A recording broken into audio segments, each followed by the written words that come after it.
ভাই আমার বাংলাদেশের বেডারা বিবাহিত বেডারা মানে ওরা এমন ভাবে ম্যাক্সিমাম, আমি সবাই জানি না, বাট আমার কাছে যারা আসে আমার অনেক মেয়েরা মেসেজ দেয়, আমার অনেক মেয়েরা বলে যে আপু, প্রথমত আমি ভাই কোনো ডক্টর না, আমি এখন যে কথাগুলো কমো এটা একটা মেয়ে হিসেবে মেয়েরে কইতাছি। আমারও অনেকে এসে বলে যে আপু আমার হাজবেন্ড আমার এটা সেটা বলতেছে, আমি নিজেরে চেঞ্জ করতে চাই, আমি নিজেরে মানে আমি একটু শুকাইতে চাই, তোমার কাছে কি ওয়েট লস করার কোনো এটা আছে নাকি?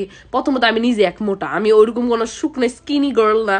দ্বিতীয়ত হইতেছে আমার বলে আপু আমি ফেস অনেক ক্লিন করতে চাই, আমার নিজের ফেসে ব্রোন আছে। আমি ভাই ওরকম ফেক ইনফ্লুয়েন্সার না যে ফিল্টার, ওই যে ব্লার ফিল্টার মেরা এরকম যে এইটা লাগা ওইটা হবে। হ্যাঁ আমার স্কিন কেয়ার প্রোডাক্ট আছে, এর মানে এটা না ভাই যে আমি মাটির তৈরি না, আমার শরীর রক্ত মাংস নাই, আমি তো ফুলের তৈরি। আমি ভাই মানুষ, আমার স্কিনে 2-3টা গোটা উঠবই। এটা ফ্ললেস স্কিন ভাই কেমনে হয় একটা মানুষের? যারা হইতাছে হাই ভাই যে মুখের মধ্যে হইতাছে গ্লুটাথায়ন ইউজ করে, বোটক্স ইউজ করে, হ্যান ত্যান, ওগোর আলাদা সাবজেক্ট। বাট আমি একটা মানে যদি আমি মিডল ক্লাস ফ্যামিলির একটা মাইয়া হয়ে থাকি, আমার মুখে 2-3টা ব্রণ উঠবই। আমি ঘরের মধ্যে থাকি, আমি ওরকম মানে হাইফাই ডায়েট মেনটেন করি না, ঠিক আছে? জিনিসটা নর্মাল একটা জিনিস। মাইন্ড সেটা আমার অনেকে কমেন্ট করে তোমার স্কিন কেয়ার প্রোডাক্ট তোমার ফেস এরকম কেন? আরে ভাই এখন আমি যা 10-15 হাজার টাকার স্কিনের মধ্যে যে এলইডি লাইট লাগা ম্যান ত্যান, এডি মিডল ক্লাস ফ্যামিলি অ্যাফোর্ড করতে পারবো না, যেটা আমি এখন করতে চাইও না। আমি স্কিন কেয়ার সেল করি, যেটাই করি এত দাম মানে আলাদা সাবজেক্ট। মেন কথা হইতেছে একটা যখন কোনো মেয়ে আমার আয় সেটি কয় না যে আমার হাজবেন্ড আমার দিকে তাকায় না বা আমার হাজবেন্ড আমার পছন্দ করতেছে না, আপু এমন একটা জিনিস দাও যেতে নিজেরা সুন্দর করতে পারি। প্রথমত বইন তুই আগে তোর জামের এটা যা করতে পারছ না যে তোরও তো বুড়ি বেড়েছে, তুই তো তোর বুড়িটা কমা। মানে বেড়ারা কি করবো বেড়ি মাইছে কর তোমার স্কিন মানে ওরা হইতেছে ওই যে ওইসব জায়গা মানে অ্যাডাল্ট ওয়েবসাইট দেখা দেখা অভ্যস্ত যে মেয়েরা তো হইতেছে এরকম হবে ওইরকম হবে, একবারে সুন্দর দবদবা ফর্সা গোলাপি এটা সেটা মেয়েরা মানে আমার বউ তো ওইরকম হবে। প্রথমত ভাই তোর বউ হইতেছে ঘরের বউ, তোর বউ তো ওইরকম ইন্ডাস্ট্রির না যে 100 বেড়ার লগে ঘুরে বেড়ায়। তোর বউ হইতেছে ঘরের বউ, তোর বউর অনেকগুলা চেঞ্জিং আইবই। ওই যে আমার একটা মেয়ে লেগছিল আপু আমার পেট ফেটে গেছে, পেট ফাটা, আমার জামাই আমার বলে আমার পেট ফাটে। আরে ভাই ওর ওর পেটটা ফাটতে গেল লিগা, তোর পোলা প্যান্ট কুলে লয় তোর পেটটা ফাটছে, ওর পেটটা এমনি ফাটার কথা না।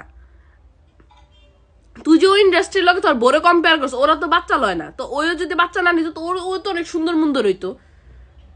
মানে মানে কি জ্ঞান কি বুদ্ধি তোর বউ, তুই খুশি থাকবি যে তোর বউ যে চেঞ্জিং গুলো আসতেছে তুই মাইনা নিবি, কারণ তুমিও তো কোনো ঋত্বিক রোশন না যে তোমার একবারে 6 প্যাক আছে, বডি শার্প জলাইন একটা কলিজা তোমার বোরকাই টালাইতেছে জলাইন দিয়া, তোমার এক গাদা বুড়ি বেড়েছে নিচের, তোমার বুড়ির দিকে তাকালে কি নিচের আসবাবপত্র দেখা যায় নাকি? এটাকে দেখো, বুড়ির কারণে তো নিচে তো তাকানি যাইতেছে না, নিজের বোরে পেট ফাটা এনে ওনে কালা দাগ হয়ে গেছে না।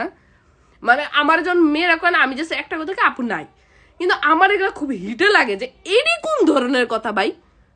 বাংলাদেশে তোর স্কিনে যে আইসটা আমার কালো দাগ হয়ে গেছে, মানে একটা কালো স্কিন আলাদা, মানে আইসটা যে পড়ে গেছে ওইটা তো তোর চোখে পড়ে না। একটা তখন আমরা বাইরে বাইরে কাজ করি, তা ওই একটা জামাই বাইরে বাইরে কাজ করে বউ কি ঘরের মধ্যে হয়ে থাকে নাকি? বউ কি ঘরে কাম করে না, পোলা পাইন পালে না, ঘর গুছায় না, রান্না বান্না করে না? একটা বউ ঘরে কাম করলে একটা বেটা বাইরে কাম করে, দুইজনে ইকুয়ালি কষ্ট করে।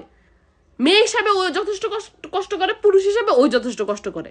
আর যদি চেঞ্জ করতে দুজনে এক লগে মিলে চেঞ্জ হোক, যখন ঘরে এক লগে থাকে দুজনে একটু ওয়ার্কআউট করো, দুজনে একটু ডায়েট মেনটেন করো, দুজনে এক লগে চেঞ্জ হোক, একটা মাইয়ের উপরে গেলে চাপ। আমি বুঝি না, মানে এটা কোনো ফানি ভিডিও না, এটা কোনো আমি করতেছি না, বাট আমি এটা আজকে একজন আমার কমেন্ট করছে, আমার এগুলো গায়ে লাগে ভাই। একটা মেয়ে হিসাবে মানে ছেলেরা এমন ভাবে হইতেছে ওই যে ওইসব অ্যাডাল্ট ওয়েবসাইট দেখা বা হইতেছে যে বিভিন্ন অ্যাক্ট্রেস গুলো দেখা যা যে করে নিজের বোরে, তুই ভাই তোর কি গু খাস? তুই তুই কোন হানকার ঋত্বিক রোশন, শাহরুখ খান, আমির খান, সালমান খান হয়ে গেছিস? তুই হইতেছে আর নিজের পেটটা আগে দেখো, হ্যাঁ, তারপরে বোরে এক হইতে